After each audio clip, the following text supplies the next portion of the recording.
perhaps £675,315 doesn't sound that much in the context of a nationwide referendum. After all, there are an estimated 46.8 million people on the UK electoral register. So the illegal additional spending in 2016 by the Vote Leave campaign, above its official £7 million limit, amounts to around 1.5p per potential voter. That barely stretches to the cost of printing a leaflet. When the Information Commissioner fined Facebook £500,000 earlier this month for failing to safeguard users' data in the same referendum, many remarked on how unjustly small the bill was. So why the fuss now about a roughly equivalent sum? Brexit campaign vote leave fined and referred to police to understand, cast a fearful glance at the US, where there are no limits on what political parties and individuals can spend in the pursuit of winning elections. According to the Center for Responsive Politics, the average winner of a seat in the House of Representatives spent $1.5 million on his or her campaign in 2016.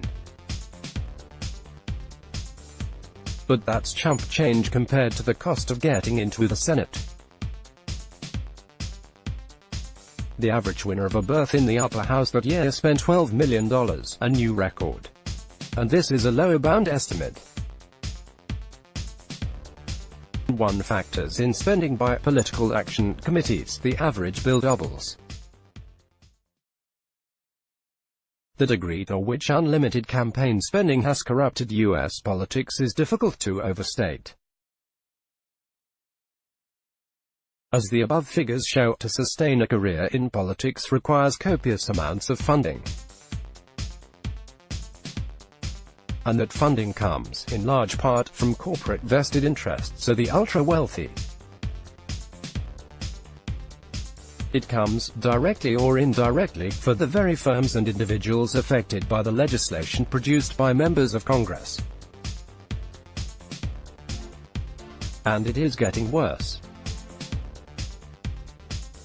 The Supreme Court in 2010 ruled, by 5-4, that it was an unwarranted curb on free speech to limit the sums that corporations can spend on political attack and candidate promotion adverts. This has led to an explosion of outside political spending over the past 8 years. Much has been made of the fact that Trump's 2016 campaign spent less than those of several of his Republican predecessors, and only 60% of the $1 billion outlay of Hillary Clinton's, prompting some to suggest money is less important than it used to be in winning U.S. elections.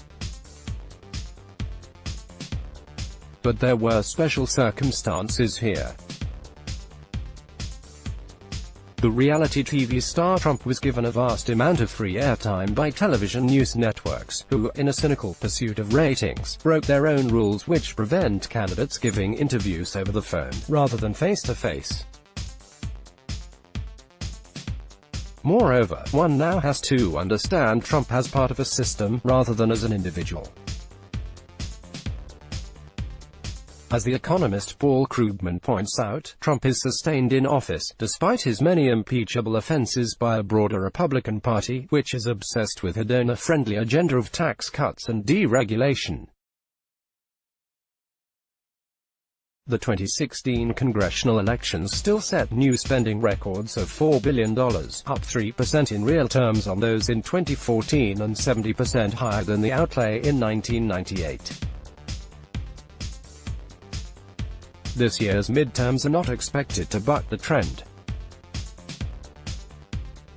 And studies suggest that around 90% of the time, the better-financed candidate wins, nor is this capture of politics by mega money popular.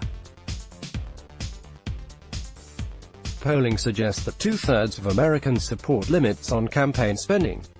Even most Republican-leaning voters agree.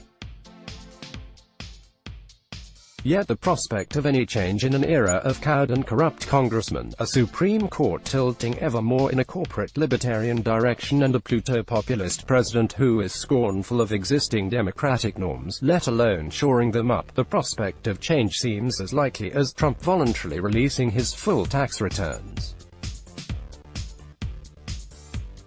Yes, £675,315 might not sound like a king's ransom. But the principle of heavily policed limits on the influence of big money in our politics is priceless. It's right we defend it jealously, even obsessively.